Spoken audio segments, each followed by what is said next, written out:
There's way too much salt in American diets. Even people who aren't susceptible to hypertension are getting too much salt.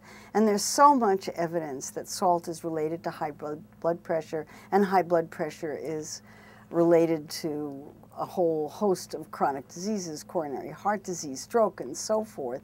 It would be really terrific if we could cut down on our salt intake. We don't need nearly as much as we're eating.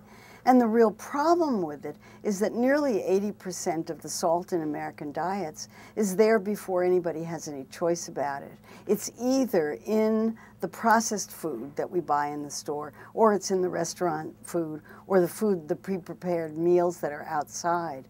The amount that's added at the table is minimal compared to what's already there.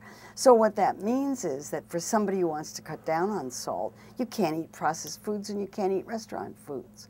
We need to do something about that at the policy level so that restaurants and processed foods will cut down on the salt and make it easier for people to eat less.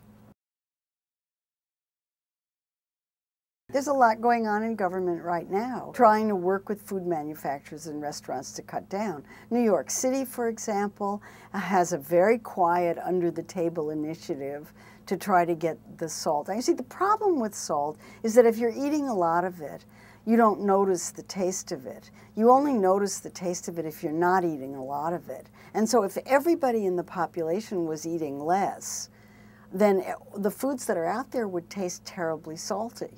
But unless all of the food manufacturers and all of the restaurants cut down at the same time, then nobody wants to go first. So that's really what the problem is. That's why you need government intervention in this, to try to make it easier for people to cut down on their salt intake. Because even if you want to, it's really hard.